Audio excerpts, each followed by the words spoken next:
Hi everyone, and welcome to Horror Spectator. If you're new here, consider subscribing. We dive deep into the darkest, most chilling real-life horror stories out there. And if you're a returning viewer, I'm so glad to have you back, friend. In this video, we're exploring two completely different stories that share something deeply disturbing in common. The way the events unfold without any logical explanation for what's happening. As always, these are two stories I truly enjoy diving into, and they're the kind that tend to stick with me for a long time. I hope you feel the same way. Let me know what you think in the comments.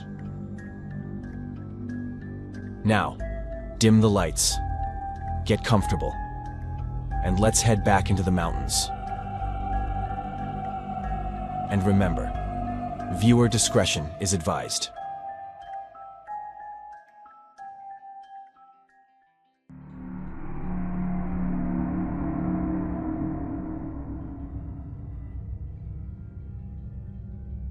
It's safe when I tell you that I never, in my entire life, thought I'd be the one telling a story like this. These are always things that happen to other people, never to us. In my mind, this kind of story belongs to people who are careless, unprepared, who don't trust their instincts or don't know how to read their surroundings. Not to people like me, not to someone who spent his entire life in the mountains, who doesn't just visit them but lives in them, who knows how to survive out there and how to defend himself when things go wrong. At least, that's what I used to believe. Until everything turned against me, and what I thought were just stories. Things that only happened to others, happened to me. This started 3 years ago, and before I tell you about everything that followed, I need to tell you about the first night, the night that set all of this in motion. I live alone in a small house deep in the Appalachian mountains. It's not a cabin for tourists or a place meant for weekends. It's my home. I built parts of it myself, reinforced others over time, and chose the location carefully. It's far enough from main roads that you don't get random traffic, but close enough that I can get supplies when I need them. Winters are harsh here, long and quiet, and most people don't stay year-round. I do. I always have. That first winter night started like any other. Snow had been falling since late afternoon, the kind that muffles every sound and makes the world feel smaller and more closed in. I'd secured the doors, checked the windows, and settled in for the night. I wasn't nervous or uneasy. There was no sense of danger, no instinct screaming at me to stay alert. If anything, I felt relaxed, the way you do when you've done everything right. Basically, it was a night like any other, just like the countless nights I had already spent there. My stomach was warm. The fireplace was keeping the cabin comfortably heated, and I was relaxed, sitting there reading my book, when suddenly I heard something that sounded like a door being forced open or knocked down. I couldn't tell exactly what it was because the wind and the snow muffled most sounds. But it was loud enough for me to know it had happened on my property, probably out by the storage sheds. I got up carefully, but I didn't immediately assume that something was wrong. Contrary to what most people think, these mountains aren't full of idiot killers waiting to murder you, or creatures out to claim you. Or at least that's what I believed back then. So I simply stood up and walked to the window, trying to see if anything was out there. But the night was ridiculously dark, and the only thing I could see, besides my own reflection in the glass, was the snow. I grabbed my gun, put on my boots, threw on my jacket, and stepped outside. Even though I had no real reason to suspect that something was wrong, I still had to be cautious. The mountains can be ruthless, and going outside at night without taking precautions is just asking for trouble. The first thing I noticed was a faint sound that didn't feel normal. A noise that didn't seem to belong to the usual winter forest. It was coming from behind the house, in the direction of the main storage sheds. I moved forward as carefully as I could. The flashlight was strong enough to light the path in front of me, but not strong enough to give me what I'd call good visibility. I couldn't have gone more than about 30 feet when, out of nowhere, something rushed past me from behind at an insane speed. I didn't think twice. I just reacted. I spun around and fired my weapon, steady and precise. I heard a sound, like I'd hit someone, or some kind of animal, but I honestly couldn't tell which. I knew it was a sound of pain, but I couldn't identify what it belonged to. I barely had time to register it before I saw a massive shape charging straight toward me. It was between me and the house, so going back wasn't an option. I turned and ran toward the storage sheds. There were two of them. One already had its door completely torn apart, while the other was still intact. I didn't have the keys to the intact one, and knowing that the first door had been ripped off completely, I had no illusion that the other one would hold if it tried. So I ran into the shed that was already open. Inside, I searched for the door that connected it to the other storage area and slipped through, moving from one to the other. Once I closed the door behind me, I dragged every object I could find and piled them against both entrances. I knew that whatever it was still out there. I could hear its breathing, a horrible mix of pain and rage. Once I was sealed inside, I shouted that I had no problem using my gun again. It didn't have any effect, except that the breathing outside grew louder and unmistakably angrier. I don't know how long I stayed there, fully aware that I was surrounded, that the sheds were being circled. All I know is that after a few hours, probably shortly before dawn, the noise stopped, replaced once again by nothing but wind and falling snow. I stayed inside for a long time after that, until I finally felt like it might be safe. But the scene outside was terrifying. The sheds were damaged in several places, and the snow was completely stained with something that looked like black paint. I moved closer and tried to touch it, wanting to see if it was just very dark red, but it wasn't. It was truly black. I felt lost for a moment, but I forced myself to react and ran back into the house. It wasn't much stronger than the sheds, but it was more solid. That much was certain. Even so, as soon as I got back inside, I set up a kind of barricade or small trap at each point of entry. If that creature showed up again, I was going to be as prepared as possible to face it. After that, I managed to sleep a little that day. But as soon as it started getting dark again, the fear and the worry came rushing back.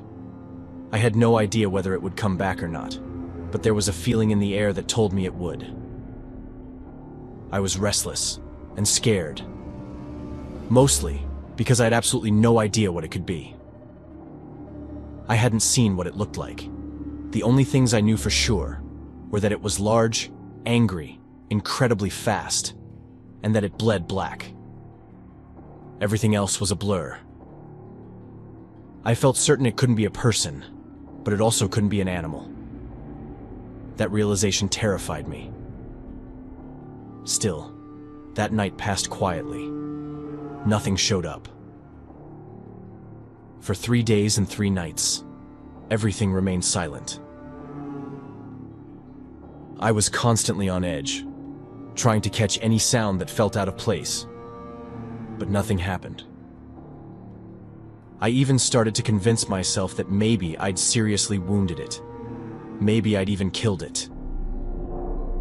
But I was wrong, and it came back on the 4th night. It shattered one of my windows and clawed at the exterior walls. but it didn't seem like it actively tried to get inside the house. And that brings me to where I am now, writing this story 3 winters after that first night. 3 winters of pure terror. 3 winters with no answers.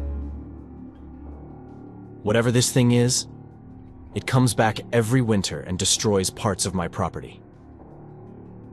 It only appears at night, and no matter how hard I've tried, I've never been able to clearly see it. I catch glimpses, shadows, movement. I hear sounds, but nothing solid, nothing definite. One night, I could have sworn I heard it call my name, but that was a single incident.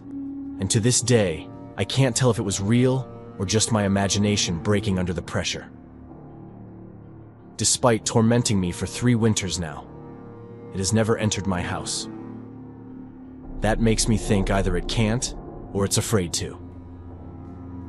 But at the same time, neither explanation makes sense. It has shattered windows, which would have been perfect entry points. And if it were afraid, why come back at all? I don't have answers, and that lack of answers is driving me insane. I've seriously questioned whether I'm losing my mind. One night, completely desperate, I called 911 and asked to be admitted. They came out, talked to me, checked on me, and told me I was fine. They said it was probably the result of isolation and that I'd benefit from moving somewhere with neighbors. But the reality is, I don't have the money to do that. I feel like a prisoner in my own home, trapped in these forests with a creature that torments me every single winter.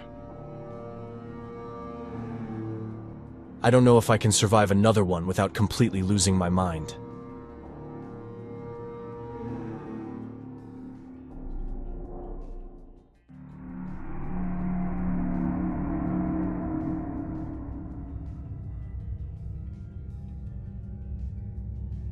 I don't usually tell this story because it doesn't end cleanly, and because the longer I sit with it, the more I realize that what unsettles people isn't what happened, but how ordinary everything looked while it was happening. How easy it would be to miss the moment when things stopped behaving the way they should have.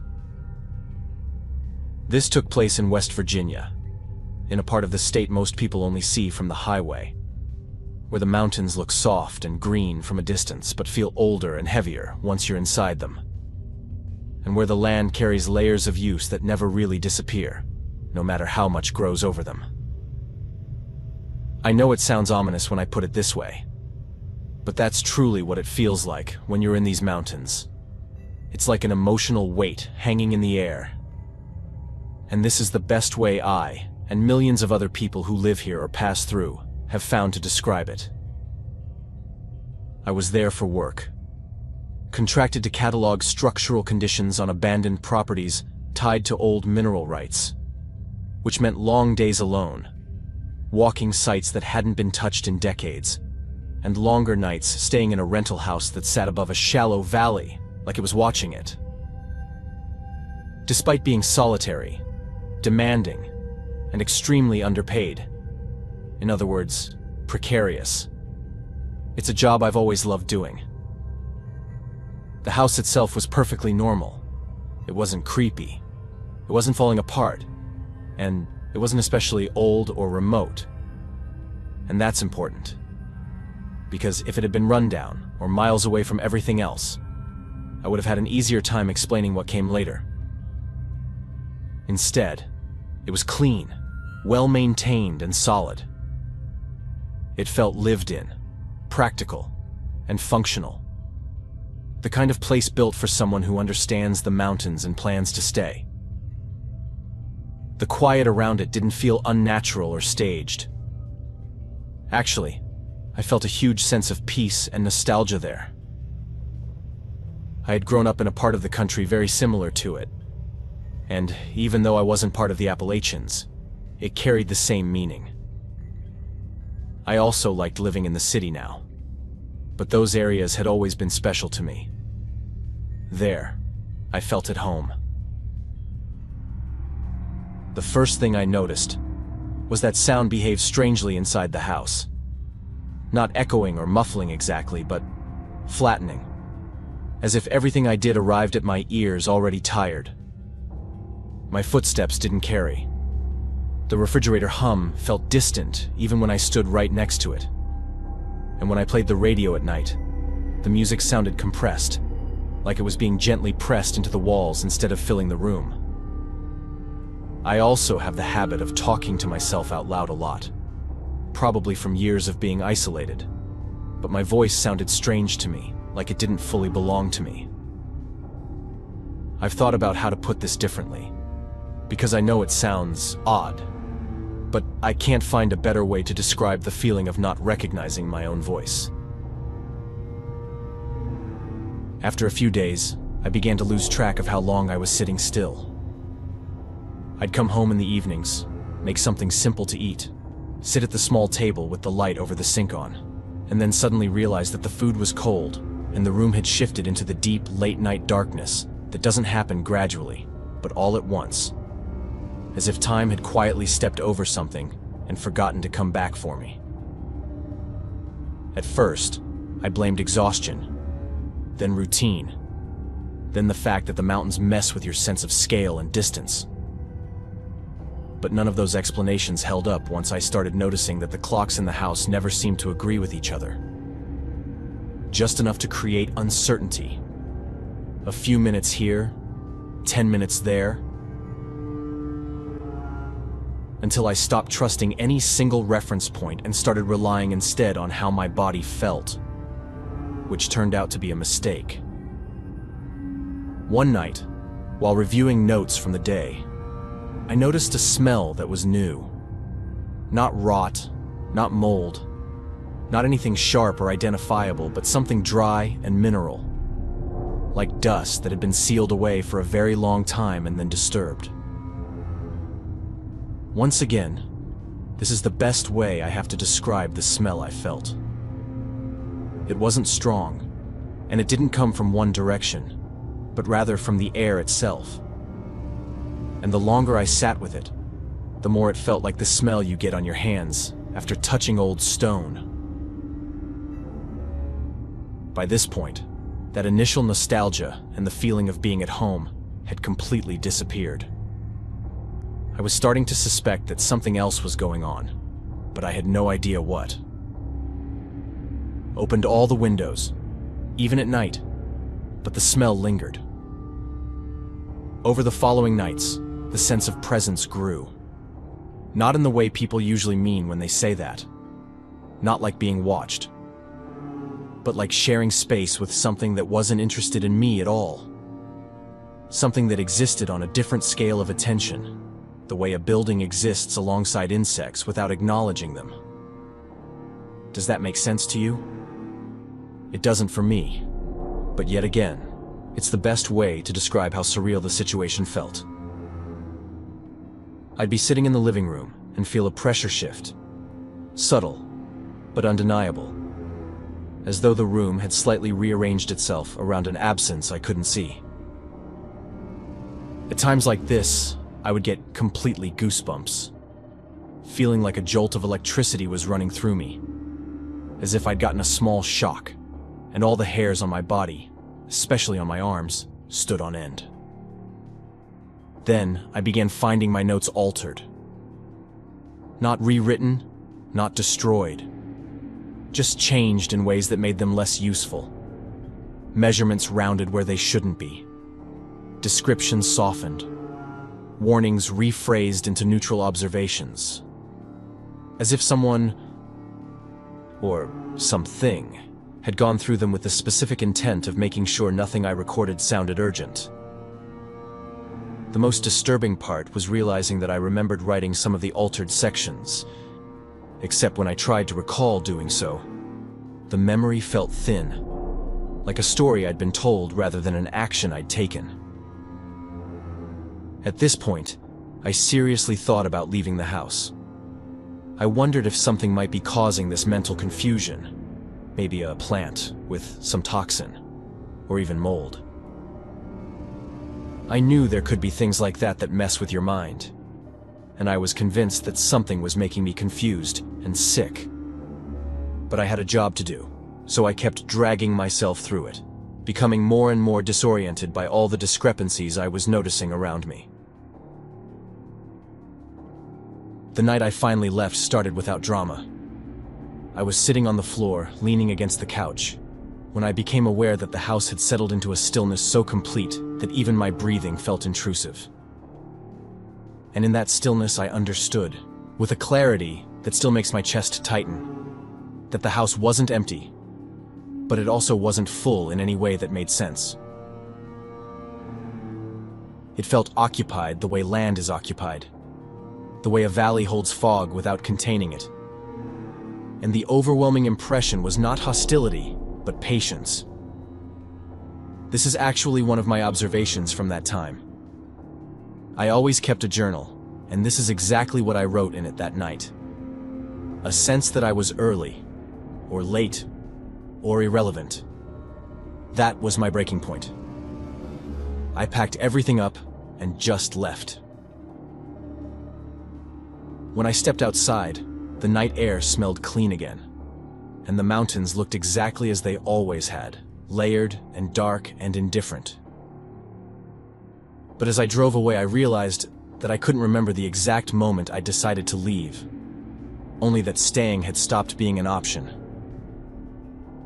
I still work in the region from time to time, and I still hear people talk about that valley, about houses where nothing bad ever happened, but where no one stays long. And I've learned to recognize the way their stories trail off, not in fear, but in confusion, as if the place itself resists being described too clearly.